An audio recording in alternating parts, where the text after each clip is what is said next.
as you can see, we've already got busted by some does coming in out here on a piece of urban property, and there's a ton of rubs and scrapes on this bench, and I'm hoping these bucks come up out of this creek bottom right here behind me and come up and feed on these acorns and freshen up these scrapes and these rubs before dark. So the wind is kind of funky right now. It keeps switching, and that's what that doe caught up on. She got a whiff of me, and she knew something wasn't right, so she boogied out. But the wind is somewhat steady now, so I'm hoping if those bucks come up from the bottom, I'll be downwind from them, so that'll be good. And temperatures a lot cooler today compared to last week, so these bucks are up on their feet for sure. I'll show you these scrapes. They're literally right below my tree. There's a huge rub right over my shoulder right here. So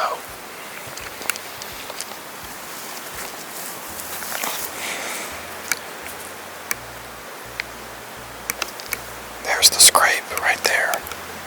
And there's another one right over there. And there's a absolutely massive rub.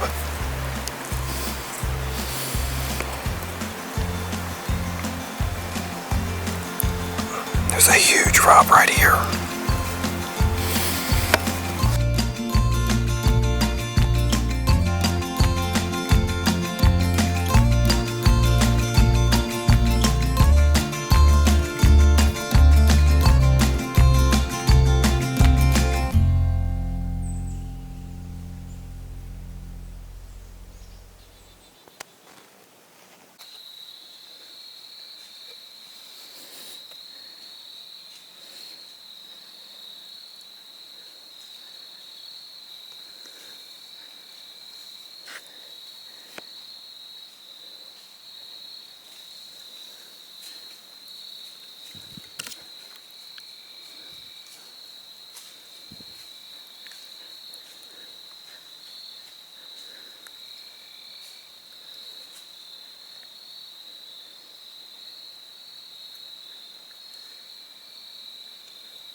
will probably regret that decision.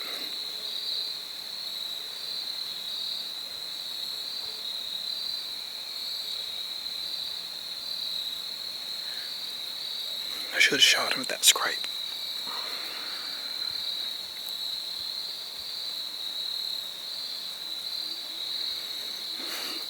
He's just a little bit too small. I think he's a 3.5-year-old.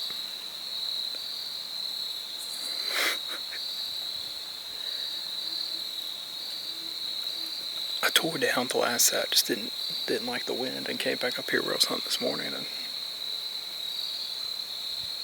the buck came in perfect. Probably should have shot that buck, but it's like there's something bigger in here. He had a broken tine, so he's fighting with somebody. We'll see. Alright, finally got out of the urban spot. A little bit of a snafu. That first setup, just all the way in the creek bottom, just didn't feel right. The wind was at my back, blowing exactly where I thought all the deer were going to come from. So tore that down and went and set up with that last tree at like 6 or 6:30 is when I finally got up, and I didn't think I was going to see anything. And then we had that one buck come in on a string. I mean, I had him dead. I don't even know how many times. He was at 16 yards with his head behind that tree. That was a perfect shot, quartering away. And then he came in and actually hit that scrape that I was set up over at 4 or 5 yards. And that was another perfect shot opportunity. So, not really sure what I was thinking there. I'm going to look back at the footage. He did have a broken tine. I mean, his main beams looked good, and then he was pretty wide, a little bit outside the ears maybe, or right at the ears. But I think that he was a 3.5-year-old buck, and I'm really trying to hold out for an older age class deer, 4.5 plus. And it's only, we still got a week left, more than a week left of October, so a lot of season left to go. The rut's coming up, and just wasn't ready to shoot that guy. If he comes in December and I still haven't punched a tag, well, we'll have that conversation with him when he comes in. But for now, I pulled the card from the trail camera on that scrape that he was on, so we'll see how big he is, and I'll put that footage or photo in here too as well. But yeah, just couldn't do it. He just wasn't big enough. My gut told me not to shoot him, so didn't shoot him. We'll see you on the next video. Hope you enjoyed it.